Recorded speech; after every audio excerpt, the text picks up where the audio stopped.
Was not me.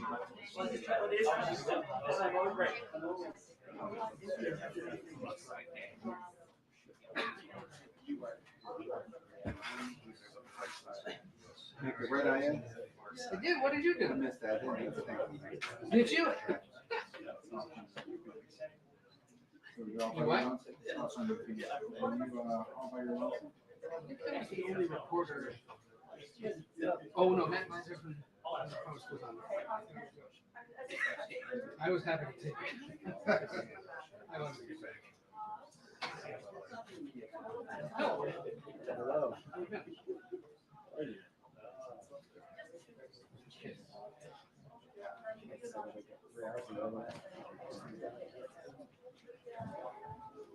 All right, good afternoon, everyone. Okay, a couple of things at the top, and then we'll get started. So today, the First Lady is traveling to Mexico City to lead the U.S. presidential delegation for the inauguration of Claudia Sheinbaum. The visit will highlight the Biden-Harris administration's commitment to strengthening the partnership between the United States and Mexico.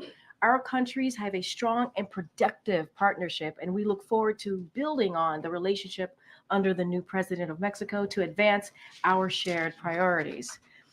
As you heard from the president earlier today, we are focused on doing everything we can to deliver critical resources to communities impacted by Hurricane Helene. To date, the president has approved requests for federal assistance for 7 states, including 3 major disaster declaration requests from North Carolina and South Carolina, as well as Florida. Over the last several days, we have read out consistent briefings that the president has received from his team, including FEMA Administrator Deanne Criswell and his Homeland Security Advisor, Liz Sherwood-Randall, who is here with us today, as you can see to my right. The president also spoke with North Carolina Governor Ray Cooper and Georgia Governor Brian Kemp, along with other state and local officials in the impacted areas to offer further assistance as needed.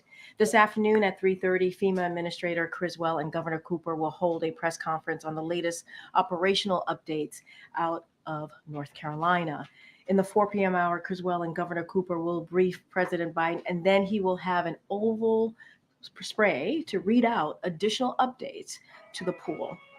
And later this afternoon, the vice president will receive an in-person briefing at FEMA later today, as you all know.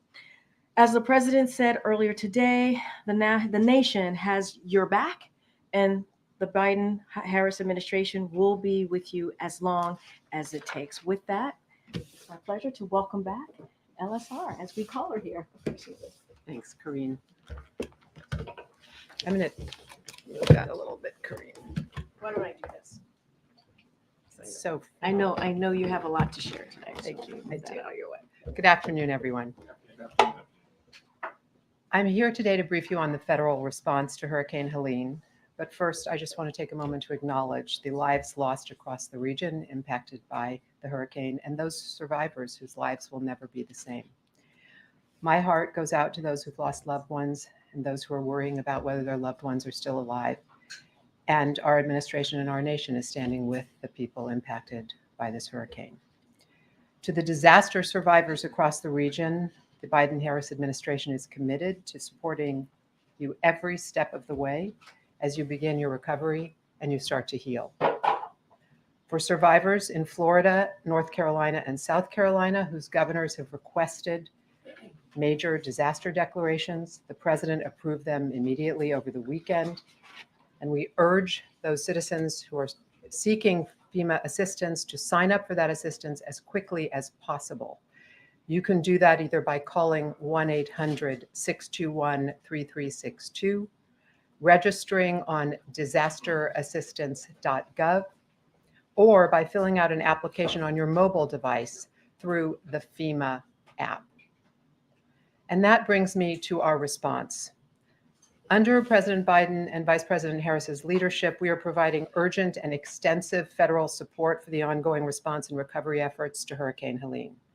Over the weekend, at the president's direction, FEMA Administrator Deanne Criswell traveled to Florida on Saturday, to Georgia on Sunday, and today she is in North Carolina accompanying Governor Cooper in surveying impacts to the affected communities in Western North Carolina. The president has asked Deanne Criswell to remain in Asheville, North Carolina, given how acute the situation is on the ground there, and he will receive an update from her this afternoon and from Governor Cooper, in addition to the press conference that the administrator and the governor will hold today. Also, as the president said earlier today, he is committed to traveling to impacted areas later this week, as soon as his presence will not disrupt vital emergency response operations. So I want to walk you through what happens as we're facing a hurricane predicted to have the kind of impacts that Helene has had. First of all, what we do before a storm. As Helene was developing in the Gulf, the president directed FEMA to pre-position specialized capabilities across the region, including deploying incident management assistance teams to Florida, Georgia, South Carolina, and North Carolina. These teams support our state partners in planning, in logistics, and in conducting their emergency response operations. This included pre-positioning a number of search and rescue teams, federal search and rescue teams in addition to the state and local teams, temporary power teams, generators, and health and medical assessment teams. These efforts focused on the Big Bend area of Florida, saved lives in the state, and they prepared us to respond elsewhere in the region. Now, if we know anything about storms, and we've learned a lot in our years in service together, it's that Mother Nature has a mind of her own. As good as our technologies are, as good as our National Hurricane Center is, it's just a forecast. And when a storm hits, we have to adapt and respond in real time, just as the storm has the effects in real time that it is having, and then there are knock-on effects of that storm, such as flooding. As we evaluated impacts from the storm, we shifted into the post-landfall phase of our process, and we began to surge capacity to where it was needed the most. As of today, we have more than 3,500 federal response personnel deployed and supporting response efforts across the region, including more than 1,000 personnel from FEMA. Search and rescue efforts by state, local, and federal partners are ongoing, and nearly 600 additional personnel will arrive in the region in the coming days, increasing the total number of urban search and rescue personnel to over 1,250. And as search and rescue missions in other states wind down, these teams are focusing on the areas of greatest need, including North Carolina, where our federal teams continue to support state and local teams with rescues where the devastation is most acute. Also, at the president's direction, the Department of Defense has activated additional helicopters to aid in search and rescue operations and has provided dozens of high water vehicles to get into areas that it's difficult to access. The National Guard in their state capacity is also supporting these efforts. National Guardsmen and women from 8 additional states are supporting North Carolina under existing emergency mutual assistance compacts known as EMACs, with more than 700 personnel, helicopters, a cargo plane, and rescue vehicles to help with road clearance, provision of commodities, transportation, and search and rescue. This is the best of America. We have National Guard coming in as far as from Connecticut, Ohio, and New York, who are deploying to North Carolina to support their fellow citizens in need.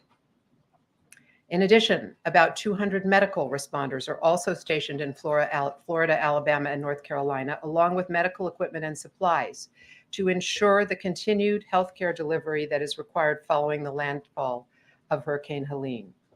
And the U.S. Department of Health and Human Services declared a public health emergency for Florida, North Carolina, and Georgia, which gives health providers and suppliers greater flexibility in meeting emergency health needs of Medicare and Medicaid beneficiaries. In order for communities to begin functioning again, we all know it's critical to have power restored. And I want to tell you about what we're doing on this front, because that is truly the fundamental lifeline sector. As of this morning, about 2 million people are still without power across the impacted states.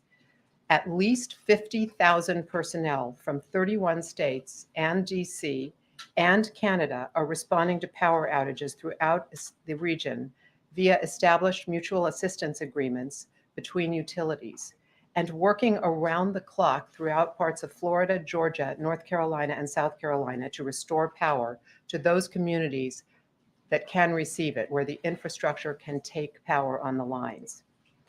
FEMA and the U.S. Army Corps of Engineers are also making available generators of many different sizes that are ready to be deployed upon the request of any state. And as power is being restored throughout parts of Florida and Georgia, power crews are being moved into other states to assist with additional restoration efforts. We see power outage numbers improving where restoration teams are able to gain access to communities and the debris is cleared. Once we get power restored, we can then get a lot of other things working again. Utilities, water utilities in particular, communication systems, medical and healthcare facilities are those capabilities that depend, of course, on a source of power supply to function. We're also very focused on restoring communications capabilities. FEMA, the FCC, and private telecommunications providers are working together to help restore temporary communications as quickly as possible by establishing temporary cell sites and allowing for roaming where possible, where a resident can connect to any network available, even if they aren't subscribed to that network. Today, FEMA will install 30 Starlink receivers in Western North Carolina to provide immediate connectivity for those in greatest need. We're also very focused on how we reach survivors at their point of need. This has been a lesson we have learned from the beginning of President Biden's presidency, that those who most need the help have the hardest time accessing that help. And he has directed us to work to evolve FEMA practices so we can really get to those who need us the most. In states that have requested and have received major disaster declarations, FEMA is expediting the delivery of its serious needs assistance, which is an immediate $750 direct payment to eligible households to allow them to pay for essential items like food, baby formula, water, medications, and other emergency supplies. This is not the full extent of FEMA assistance to individuals, but it's the first element of it that becomes immediately available with a major disaster declaration. And it gets people cash when they're absolutely desperate for it. In addition, survivors who register for the FEMA Individual Assistance Program will be eligible to receive assistance to help repair their homes, cars, and other personal property in conjunction with their own insurance policies. FEMA is working, as it always does, to open disaster recovery centers in impacted communities. What's important about these centers is they aggregate federal support in one place. It used to be the case that survivors had to go to multiple different departments and agencies to find out what kind of help they could get access to. What we do is we put everyone together either in a standing building that survived the natural disaster or in a trailer if that's necessary. For example, we've opened 3 disaster recovery centers today in Manatee County, Sarasota County, and Hillsborough County, Florida. If survivors cannot get to such a facility, and we think that will likely be the place in a place like Asheville and its surrounding areas, we send people door to door. FEMA literally goes knocking with an iPad in hand so they can help people register for the assistance they need because they may not have power, their cell phone may have run out, and they need someone to help them get registered quickly.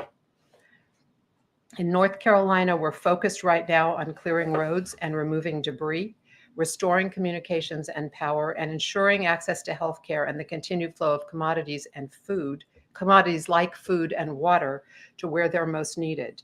Today, we've heard they've reopened 220 roads, which will help enable responders and critical commodities to begin moving via ground transportation.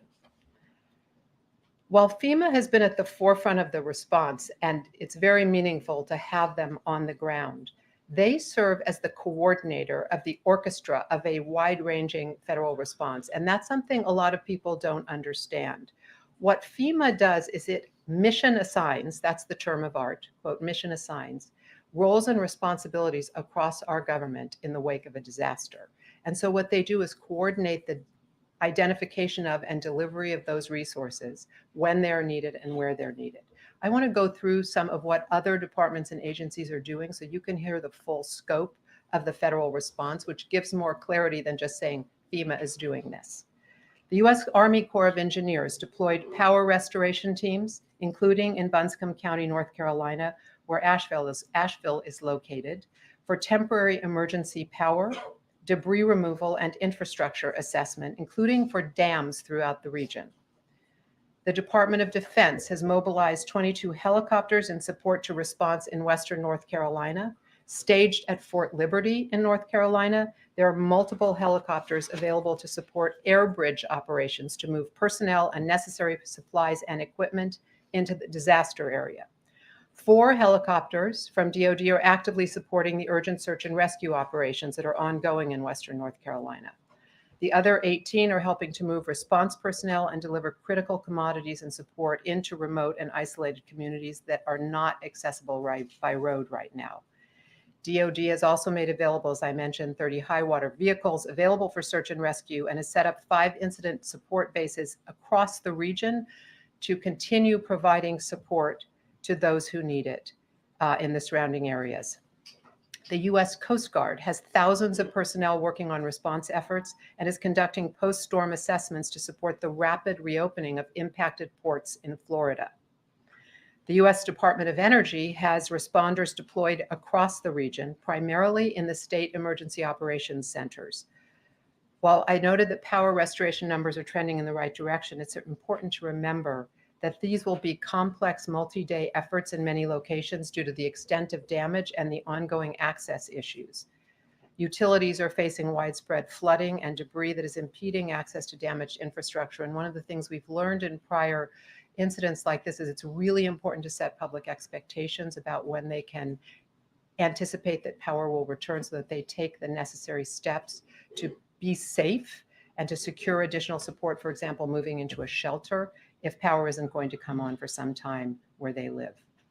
The U.S. Department of Agriculture's Farm Service Agency, a very important player in this space in rural areas, has deployed personnel to the impacted region to extend much needed emergency credit to farmers and agriculture producers who lost crops and livestock across all the impacted states, but in particular in the Big Bend region of Florida and in southern Georgia. The Environmental Protection Agency has personnel on the ground who are offering technical assistance and guidance on water systems, which have been significantly damaged in a number of locations, on debris management, and on maintaining critical public health and environmental protections as storm impacts are assessed. The U.S. Small Business Administration has also deployed more than 50 personnel to support survivors and small businesses as they recover from the hurricane. So, that's a sense for you of the range of capabilities that surge when we say we're doing everything we can to help impacted communities. And more will follow as we know more about the impacts. We honestly don't know the full extent of the damage. It probably will take several more days as communities begin to be opened up by the debris clearance on the roads, and we can get in and really understand what's happened to them. Unfortunately, we know that the first information we receive is often wrong in the wake of a disaster, and that the early days are brutally hard for the people who are in the most heavily impacted communities. Since 2021, we have seen this play out across the nation, from Florida to California to Maui, from Kentucky to New York. As the president has directed, we will do everything we can first to save lives, alleviate suffering, and help communities to recover and eventually rebuild. And we will focus especially on survivors who have the hardest time accessing the help we can provide, as I noted, because as Americans, we are all in this together.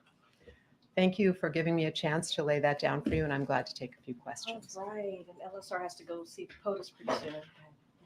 Thanks very much. Liz, a couple different topics. One, you talked about people's inability to communicate because of lack of power, et cetera.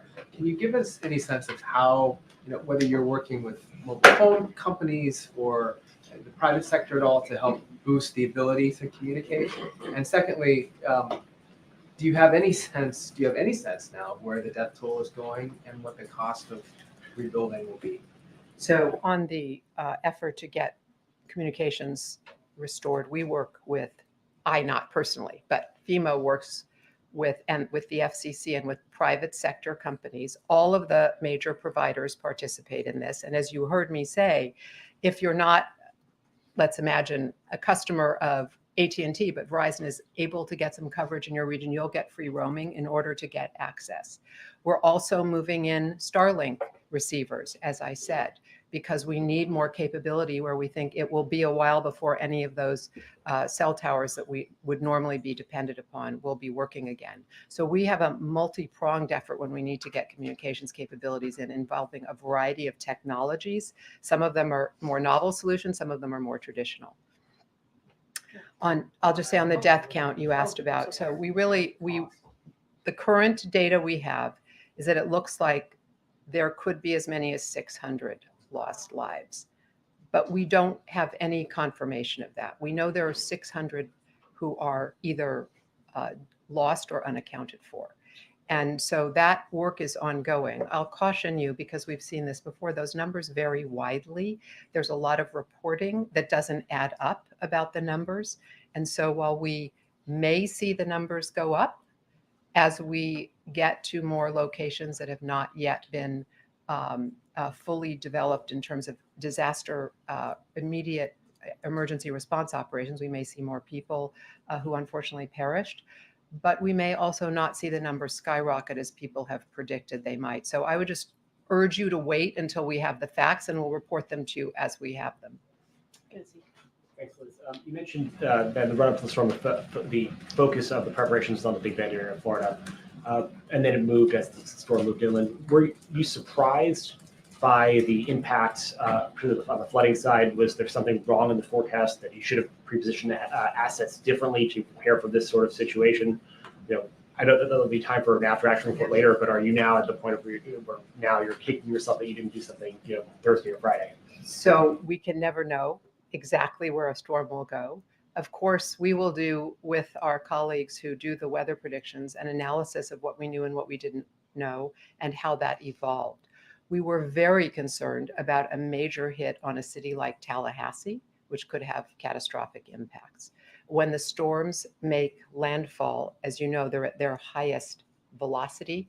The force of a hurricane when it makes land is very powerful. It usually reduces in strength as it moves over land. So that initial landfall place in the Big Bend was a major concern for us. But we were also worried about the storm moving into other areas and having significant wind effects and flooding effects. And that's what we briefed to the president as we saw the storm moving in our direction, in the direction of the southeastern United States. And we kept him apprised as we saw the evolution moving north through a variety of states.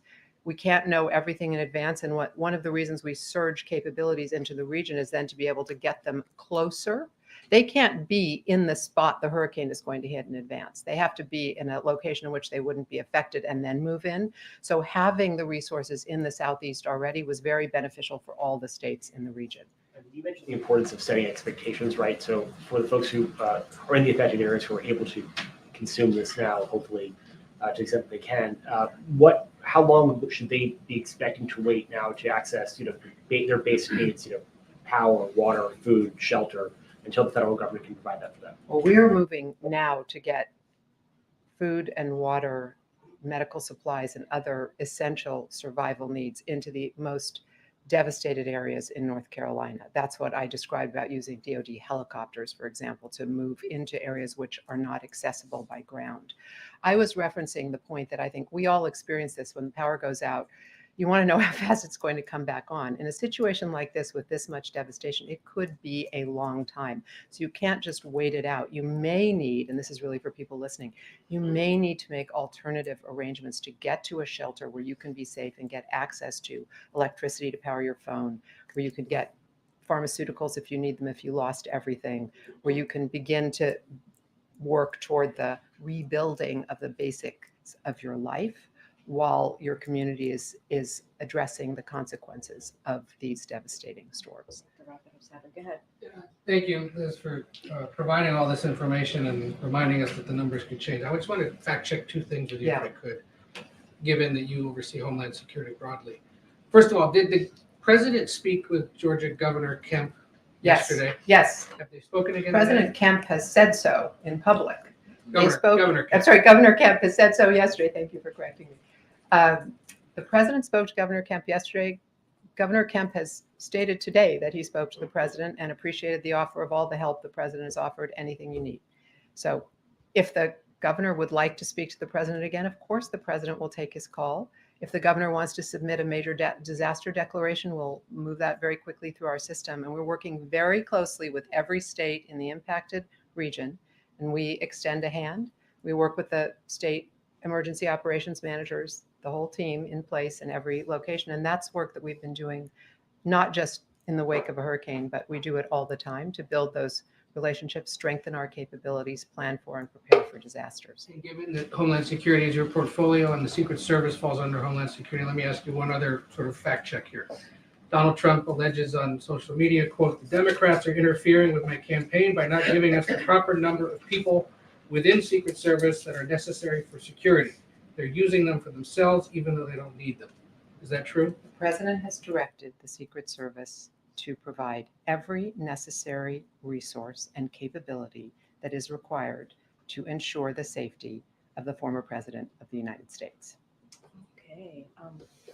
April, you have the last one. Oh, Okay, sorry. one more, April. more. Okay. Yes, April. quickly, two questions. About 1 minute, Yeah, exactly. because, Yeah. okay, two questions, and you can answer them fast if you can.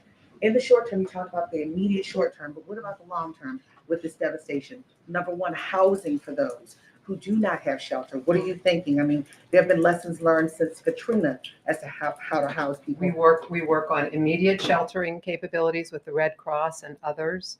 We provide funding for people to get access to hotels and potentially to move into longer term accommodations if they need them. That's part of the FEMA process. And what about insurance? Because that has been a big thing when these kind of situations happen. If people have insurance, that's of course very important for rebuilding. If they do not have insurance, they have access to federal assistance. But it's a long road to recovery for people because there's so much work to be done. We have to acknowledge that. I just want to clarify one thing. When I said there could be up to 600 people lost, my point was there are 600 people unaccounted for. That's the number we're tracking right now and that we can essentially validate from multiple sources, but we don't know. And as the president said this morning, we're very hopeful that some of those people just don't have cell phones working and actually are alive. We experienced that in Maui when the numbers were extremely high in the beginning and they came way down. Ultimately, tragically, 101 people lost their lives, but it was not in the thousands as we were initially concerned it might be. Thank you all. Thank you so much, Liz. Thank you. No problem. Thank you. Sorry, she didn't have a lot of time.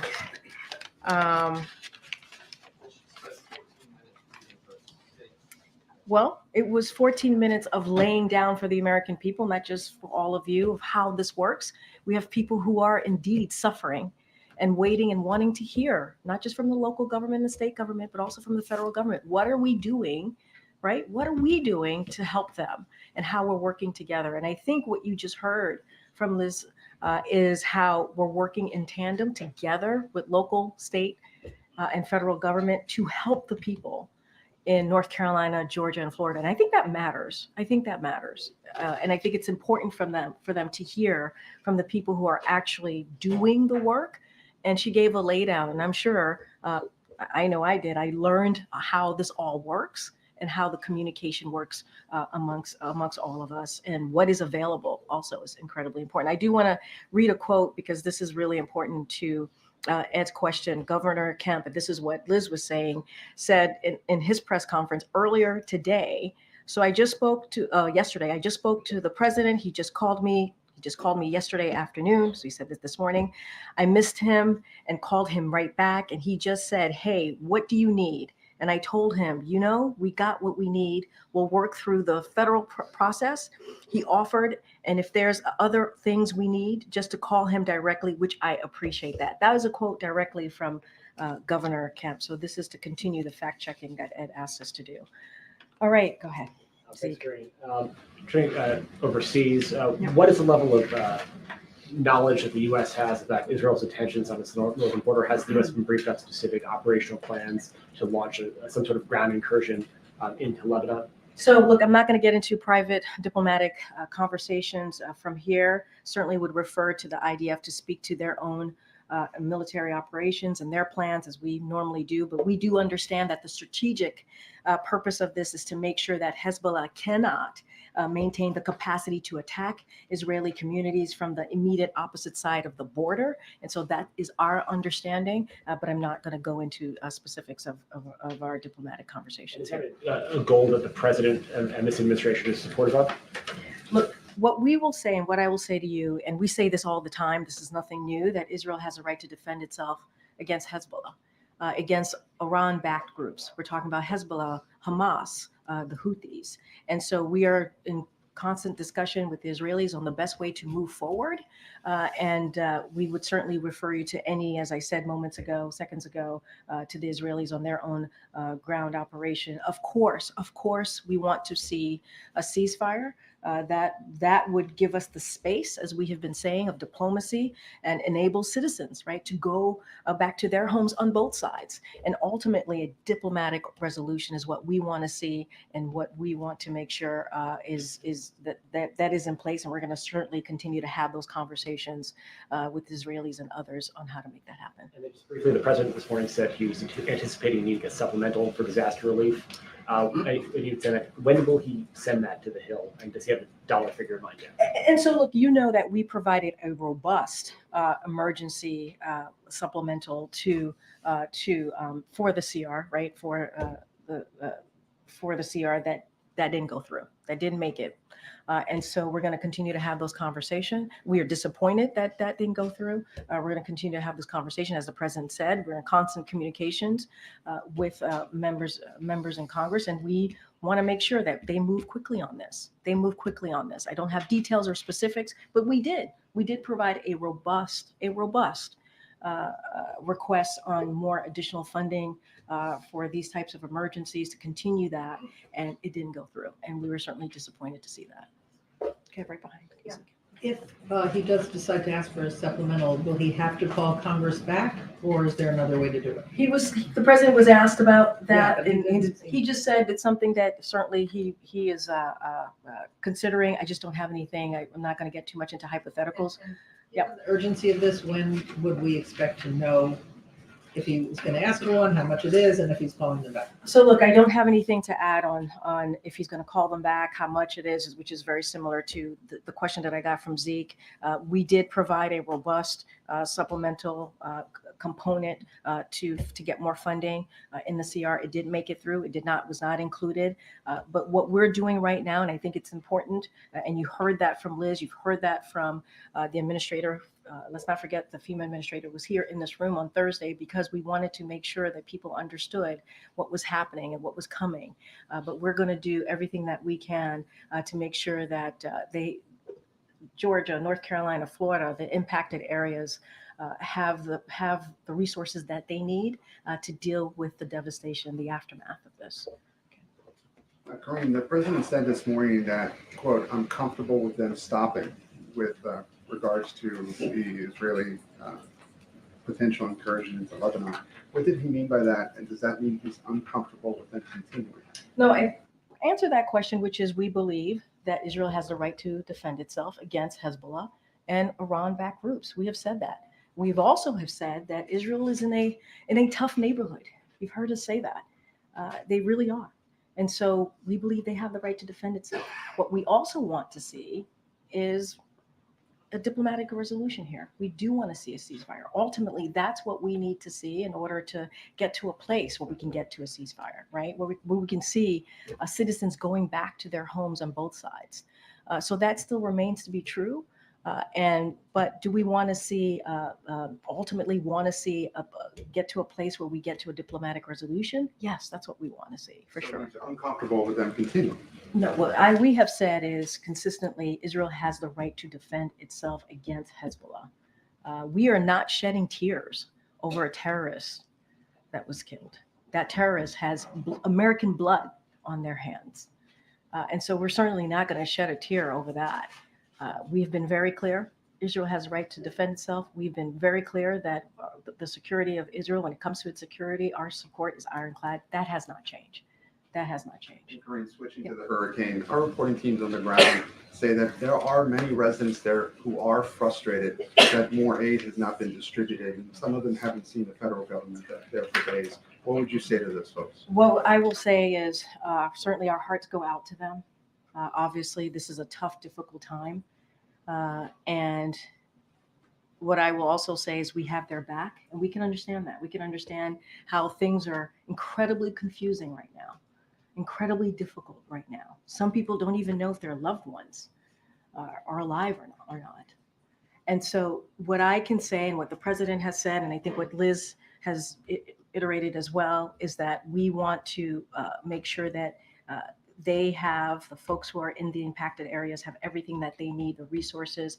We have the FEMA administrator who's on the ground today. She's going to be holding a press conference with the North Carolina governor in about 30 minutes or so, and going to talk about what they see and what the federal government, what FEMA is going to continue to do, working with the state and local governments as well. We are on the ground.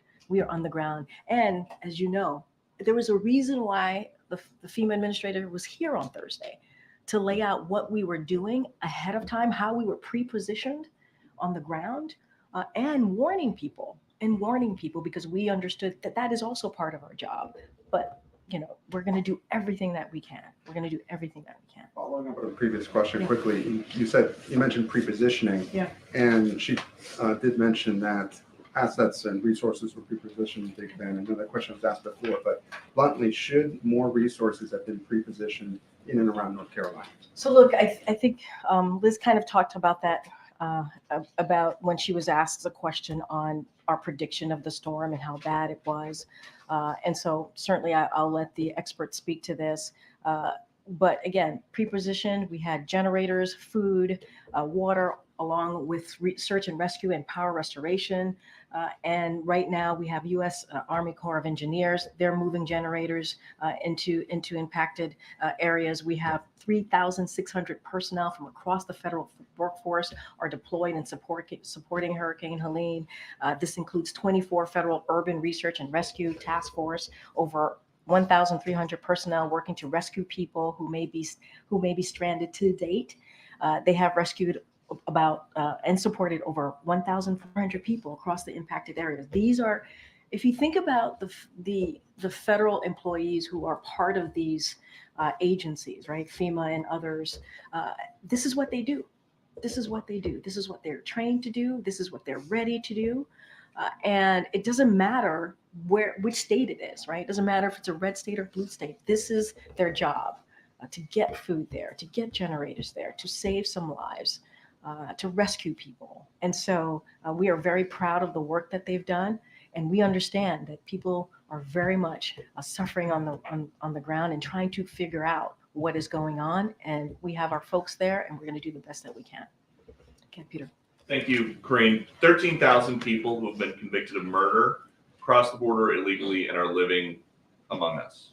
So how much danger are U.S. communities in right now because of this? I'm assuming you're talking about the ICE data. Yes. So just a couple of things, and I think it's important to correct the record here. First of all, the false representation of the data ICE shared. So that was what we are seeing, false representation. I got to call that out. We got to call that out. And it's been fact checked by some of your colleagues here, by multiple outlets that has been debunked on what has been falsely misrepresented here. So we have to call that out. And so, look, Can you clarify what the misrepresentation is? The numbers that is being put out about how many people are out has been falsely represented here. If you look at the total returns and removal of the past year, that has been higher than every year under the previous administration since 2010, if you look at it. And if we're going to report something, a data that's out there, we got to do it in a way that is not confusing the American people and certainly not lying. And so this has been fact checked. And so this is the way that is being falsely represented here is just not okay. And they'll got to be really clear about that. On Helene, people in Western North Carolina were drowning in their houses this weekend. Others were losing everything. President Biden was at his beach house, and Vice President Harris was hosting political fundraisers on the West Coast. Is there a reason that they could not be here? The president did exactly what a president in this moment needs to do, which is directing his team to take action. One of the reasons that the FEMA administrator was here in this room on Thursday is the president wanted to make sure that we were sending a message out to folks who were going to be impacted by the hurricane, and also wanted her to share how we were pre-positioning on the ground. Remember, these are folks who do this type of stuff. When you think about FEMA, you think about the Red Cross, you think about the U.S. Army Corps of Engineers. This is what they do. This is what they do. And so the president was on the phone. He said this when he was asked a question by one of your colleagues for more than 2 hours yesterday with governors and local elected officials, making sure that they had what they needed. You heard me talk about Governor Kemp and what he said to the president himself. He said this and shared this in a press conference, that the president has provided and said, what else do you need? And he actually said to the president, we have what we need. So, and that's as you know, a Republican governor. And I talked about how the vice president also did her calls. She's going to be going to the FEMA agency and the center to get her briefing later this afternoon. The president is continuing to have these conversations with folks on the ground, elected officials on the ground, to make sure that they have what they need, and directing his team to keep pushing. One more. How worried are folks at the White House that a port strike that could make things like fruits and vegetables more expensive could make it a lot harder for Vice President Harris to win the election? I'm not going to talk about an election from here. That's not what we're going to do. That is, when it comes to making sure that workers are paid and wages and the economy is working, and that we're lowering costs for the American people, that is just the right thing to do. And that's what this president focuses on every day, day in and day out. How do we have an economy that works for all? When it comes to this particular question that you're asking me, we've said this many times and nothing has changed. We support collective bargaining. It is the best way for American workers and employers to come to a fair agreement. We encourage all parties to come to the bargaining table and negotiate in good faith. Senior officials from the White House Labor Department and Transportation Department are in touch with the parties to urge them to return to the table and negotiate in good faith towards an agreement that benefits all sides, and do it fairly and quickly. And this is something that we have said, and we're going to continue to push forward on. Is the vice president involved in these negotiations? What I can say, I just named the secretaries that are involved: Secretary Pete Buttigieg, Secretary Julie Su, and the Director of National Economic Council, Lael Brainard. What I can say is the president and the vice president are being regularly updated about the situation. And I know there's a question about the Taft-Hartley. We have never invoked the Taft-Hartley to break a strike, and are not considering doing so now. But this is a president that has been called a pro-union president by the labor unions, because of how much he believes that the union built the middle class. And so that's what you're going to continue to see from this president. He'll stay regularly updated. Thanks, Karine.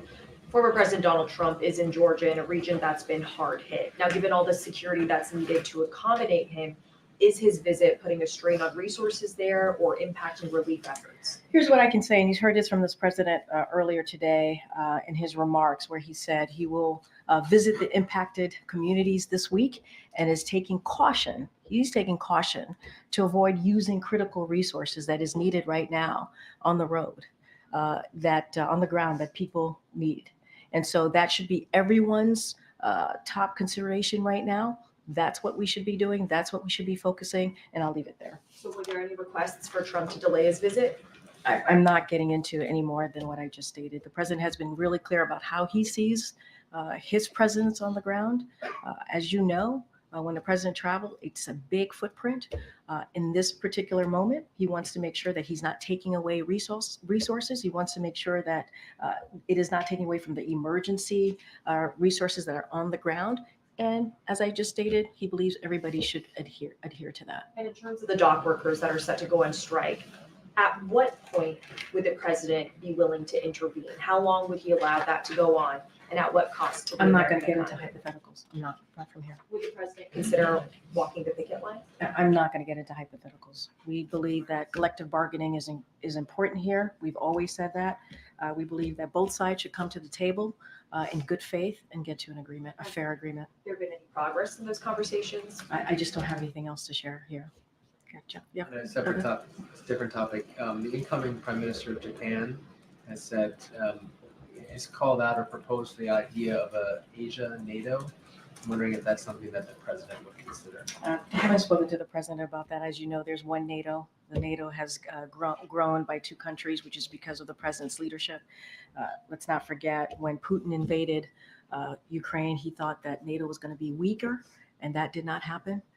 The president certainly was able to make NATO stronger because of his leadership, and that's going to be what we're going to focus on. He's suggesting a separate alliance that would involve Asian No, countries. He no, I also hear- said I the hear idea you. of putting Japanese troops on Guam. I don't know if that's something the president would I consider. just not something that I've spoken directly to the president about. What I can say is what the president has done with the current NATO and making it stronger. And it has been important. If you think about Ukraine, if you think about what Ukraine has been trying to do over the almost 3 years, which is certainly fight for their sovereignty and fight for their democracy, which is something that we're going to continue to support Ukraine and those NATO countries as well, which is much stronger than Putin ever thought they would be in this time. Thank you, Karine. First on the Middle East, Prime Minister Netanyahu is expected to convene his war cabinet this evening to chart next steps. What has President Biden communicated that the U.S. would hope they decide to do? Look, I'm not going to comment or get into hypotheticals about decisions that Israeli government are making or IDF is making. Certainly would let them speak for themselves. We have been very clear Israel has the right to defend itself, especially against these Iran-backed groups, including Hezbollah, Hamas, and the Houthis. We will continue to have those direct conversations with them, but IDF, Israel government, can certainly speak to that. And also have conversations, continue our diplomatic conversations on the right way forward or the path forward. I just don't have anything else to share. A lot of those diplomatic conversations happened over the weekend as Israel was conducting these raids in Lebanon. Is the outcome one that those diplomatic conversations were discussing? I mean, were U.S. officials offering their support for the way that Israel proceeded? What I can say is that not going to speak to private diplomatic conversation. What I said moments ago, which is we understand the strategic purpose of this is to make sure that Hezbollah cannot maintain the capacity to attack Israeli communities from the immediate opposite side of the border. That's what we understand. I'm just not going to get into specifics or into diplomatic conversations from It's here. now been 5 days, though, since the U.S. and Western allies publicized the discussions over this 21-day ceasefire proposal. Is there still any hope that that gets put together? As you know, this is a president that's hopeful and optimistic, and you hear him say that. Given the conversations that are happening. You asked me if that is hopeful, right? So look, we believe the way to get to a ceasefire is to have this diplomatic resolution, to get us some space, to have a diplomatic solution. That's ultimately the way to get there. And so we understand that we need a ceasefire in Lebanon to provide that space for diplomacy. That's what we're going to continue to have discussions. Those discussions to continue with Israel. So that is what we're going to focus on. And what we want to see is a de-escalation. That's what we've been saying. We want to see a de-escalation. Okay. Thank you, Karine. You mentioned that the vice president is going to be coming back and having a briefing at FEMA later today about Helene. About 4 o'clock, I think. Yeah. Could you give us a sense for what she has been doing so far in response to this hurricane? Is she in briefings with the president? Is she getting briefed separately? And what is her role going to be going forward? What I can say is that she is certainly has been kept briefed on the situation and certainly the affected areas, the aftermath. She's going to get a briefing directly at the FEMA center when she gets back. She didn't continue with some of her campaign activities today because she wanted to make sure to get back and go to the FEMA center. Anything else? And I know she's had conversations with elected officials on the ground in those impacted areas. I would have to refer you to her team to get more specifics on what else. The question about one of the policies that the vice president rolled out on Friday about immigration, she said she would go further than what the president has done with executive action to limit asylum access at the border. Do you have any response to that? Is that the position of the White House, that the administration should be going further than what you've done so far? So I think, look, when it comes to, I got to be careful, campaign policy announced. So going to certainly let the campaign speak specifically about what they're announcing and what they're looking to do on their side of things. But we've always said, and we've also, whether it's the economy, whether it's the border, that the vice president was going to build upon what we've been able to do. That is, the good work that we've been able to do together, whether it's the economy, healthcare, getting some of these historic pieces of legislation passed that's going to help Americans for generations to come. We also understand and see, and what she's been able to do is build on the success. And so I think that's what you're seeing from the vice president. And this is a vice president that has been a critical partner to this president over the last 3.5 years. And so we look forward to see what she's going to be doing down the road. Get April. Karine, I'll call you after. Go ahead, April. The issue of Angola, why Angola for President Biden now, specifically as other presidents have gone to other countries, and Angola is like something totally new since the Clinton administration for U.S. president? So a couple of things. So he's going to be holding a bilateral and multilateral meetings to discuss increased collaboration of shared priorities, including a signature project of the G7 Partnership for Global Infrastructure and Investment, PGI, Africa's first transcontinental open access rail network that starts in Lobito and ultimately will connect the Atlantic Ocean to the Indian Ocean. I think that's a pretty important reason why to go to Angola. This will be the first visit of a president to Angola. That's also, I think, important to note as well. And so we're going to celebrate the evolution of the U.S.-Angola relationship, underscore the United States' continued commitment to African partners, and demonstrate how those type of collaborative partnerships can solve shared challenges that both countries have. So anything on oil by any chance, since Angola is oil rich, and also, Yeah. what about the considerations about some of the other countries like Nigeria or South Africa? Those have been Ghana, Uganda. Those have been some places the presidents of Rwanda. No, I hear you. So look, he's going to be abroad from the 10th to the 15th of October. We're going to go to Berlin, Germany, and then we're going to stop over at Angola. I just laid out the PGI, the important connection there that Angola has to an initiative that the president created. And I think that is right there, that connection with the Atlantic Ocean to the Indian Ocean that Angola is going to play a big role is important. It's going to make a difference in that region. And this is also, again, part of the president's initiative that he created. And no other president has been there. No other president has been to Angola. So I think that's important to note as well. Does this have something to do with the grain situation that was held up because of the Russia-Ukraine war, trying to help get grains to African nations? Because President Zelensky did express that to, I understand, the President of the United States, Joe Biden, as well as Greg Meeks, who sits on Foreign Affairs Committee in the House. Is this some of that too? What I will say is the president has said that he was going to go to the continent. He has said that he was going to do that. He wanted to keep his promise. Angola makes a lot of sense, especially for an initiative like PGI. An initiative that the president started. There's a connection there. There's a throughway that makes a lot of sense. No other president has visited the country. And so it made sense for the president to go there because there are important initiatives, not just to the African continent, but also for us here and other of our partners and allies. And so it made the most sense to make that trip. And you'll see us next month doing that. Go ahead. Thank you.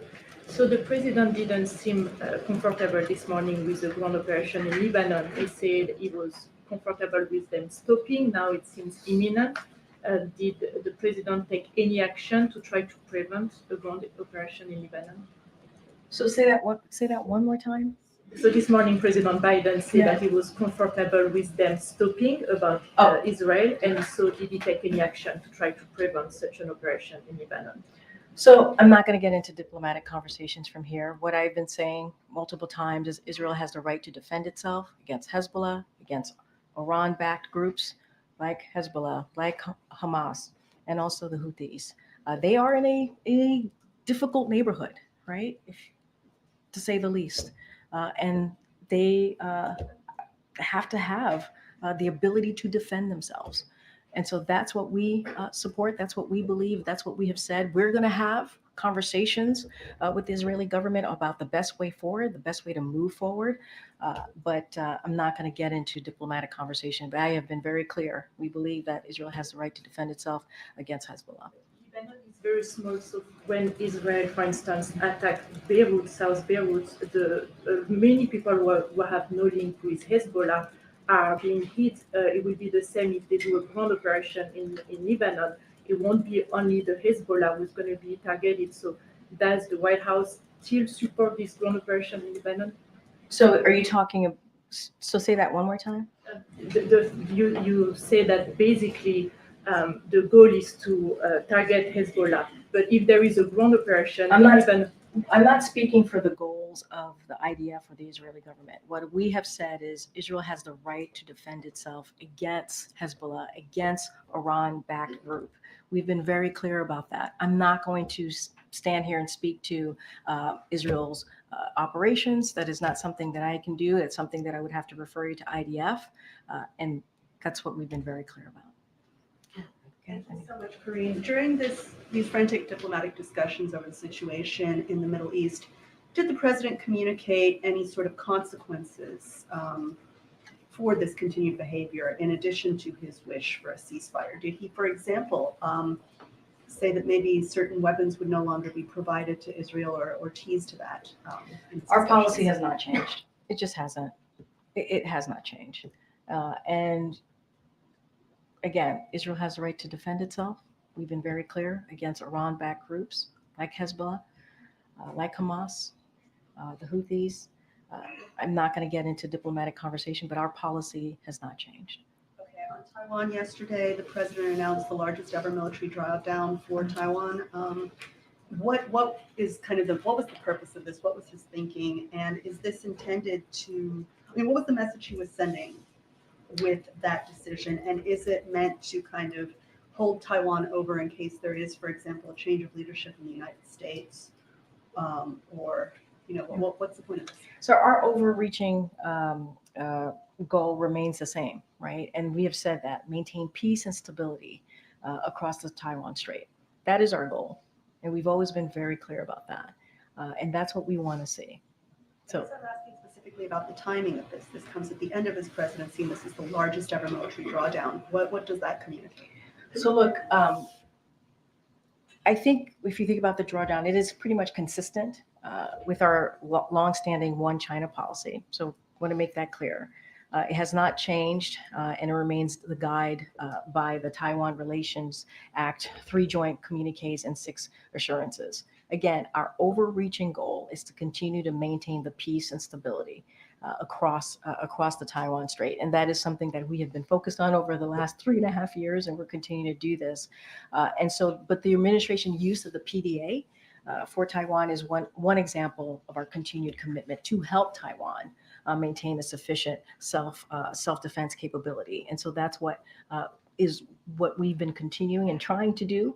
And so that's how I would look at the Taiwan PDA. Have they communicated how they feel about this? I would refer you to them. I know that the president said that he would not intervene in the dock workers strike, and he cited his concern that he doesn't believe in Taft-Hartley. But we have seen him intervene in other ways in previous situations like this. With the rail situation, he asked Congress to intervene and stop that potential strike. When he said no, yesterday. Was he also saying that asking Congress to intervene and stop a potential strike was off the table? I mean, look, Congress does what Congress is going to do, regardless of what the president says. What I will say is the message of the president has been very clear. Our message has been very clear. We support collective bargaining. That's what we've been clear about. I've mentioned Secretary Buttigieg, Secretary Liu. We have our NEC director who's been in touch with both parties. And what we have been encouraging to do, and this is something that we've been pretty consistent. What I'm saying here, we've said before, which is we believe both parties should come to the table in good faith. And so to come to a fair agreement. This is something that we've also been consistent about. Look, we're going to continue to send that message and urge them to come to a fair agreement. But is he prepared to ask Congress to intervene, or is I'm not going to get into hypotheticals from here. What we have made our message very clear, very clear. We support collective bargaining. We believe both sides should come together to get to a fair agreement in good faith, and we have been consistent throughout this administration about that. I want to ask you about the immigration, the border restrictions that this administration extended today as well. The immigration advocacy organizations have come out to hear justice, said this was death by 1,000 cuts for migrants. I've heard criticism as well from immigration advocates saying that this is ignoring the asylum statute. So I guess just a response to those comments. But then secondly, just the timing for this. I mean, the administration clearly is benefiting from this executive action and obviously likes it if it's extending it. So why not do it sooner? But I know you follow this very closely. You know that we've taken multiple executive actions throughout the last 3.5 years. You know that we've tried to do this in a legislative fashion, right? To make this, to get it to a policy, a legislation that actually we do it in a bipartisan way, that actually deals with a broken immigration system. And we have been stopped over and over again by Republicans. It was clear that that Senate bill was going to get stopped earlier this year, January, March. This extension we have not seen until now, and then we didn't see the executive action until just a couple months ago, right? June, in the summer. So that with this extension, this is going to carry this out beyond the election. So if the administration stance is that this should continue for the months ahead, basically effectively curtailing asylum in ways we have not seen, why not take this action sooner? And then just also a response to the criticism too. So a couple of things. We have tried to do this in a way where there was legislative action, right? And to do this in a way by having bipartisan conversation, working with senators, and doing this in a way that will benefit Americans, and do it in a way, obviously, that we put it into law, and we're trying to begin the process of fixing a broken immigrant. That's the way the president actually wants to do it. He did. That's the way he wants to do it. And we took time to do that. And we believe it was going to move forward. This is we're working with Republican senators here to get that done. And they voted against, to your point, against their own bill twice, because of the former president saying this was going to, I get part of your question to me, it was going to help Joe Biden. It's going to help Democrats. That's what the former president said. When it comes to this announcement that we just had about the final rule, it was a 2-month process. Let's not forget, when the president made the announcement in June, DHS and DOJ had a 2-month process, right, to get feedback, to get responses on the rule. And now we secured that final rule. And so that's the action that you saw from DOJ and DHS. But we actually want to do this a different way. We do. We want to do it in a bipartisan legislative way. You know this president. He believes reaching across the aisle is an important thing to do. We've been able to get bipartisan legislation done. They got in the way. They negotiated with us, meaning the senators, Republican senators negotiated with us. We came up with a bipartisan solution. If the president had was able to sign that solution, that legislation, it would have been the toughest and fairest immigration law that we have seen in some time. And it would have started the process of fixing a broken immigration system that has been broken for decades. That is the way the president actually wants to do this. And as you know, majority of Americans want us to fix the border. They do. And we tried. And this is the path that we went down, because Republicans in Congress didn't want to work with us. Good, Karen. Thanks. Student loan borrowers have had a grace period over the past year where they weren't going to face delinquency if they didn't pay their loans. But tomorrow's October 1st, so that ends tomorrow. Is the administration expecting or concerned about a potential wave of delinquencies for borrowers who haven't been paying their loans over the last year? So as you know, this has been, when it comes to student loan and giving borrowers a little bit of breathing room, this is something that the president had been wanting to do for some time. We were blocked. The president took additional actions, took historic action to provide that student loan relief and to support borrowers facing financial hardship in the wake of a one-in-a-century pandemic. The Department of Education paused loan payments as the economy recovered. So as you just stated, it hasn't expired. It's been 12 months. And so for those who, to your question, for those who still facing challenges returning to repayment, the department has implemented an aggressive strategy to support borrowers, including creating the Fresh Start program that allowed borrowers in default to become current on their payments, launching an information campaign to engage borrowers at a high risk of delinquency and helping borrowers enroll in IDR plans and the lowest monthly payments as well. So there's plans out there. There's ways to support some of these borrowers who feel like they could be delinquent here. And so we certainly want to help them get to a point where they can start repaying their loans. And so the Department of Education has certainly made that a priority as well. All right, I know we have to wrap it up. Go ahead. One last try on Lebanon, just to be clear. On the one hand, the president is calling for a ceasefire. On the other hand, you're saying that Israel has a right to defend itself by targeting Hezbollah. So how does it work? Say, who do you negotiate the ceasefire with when at the same time the Israelis have just informed the United States that they are indeed launching limited ground operations? So a couple of things, and both things can be true, and this is what's happening right now in the region.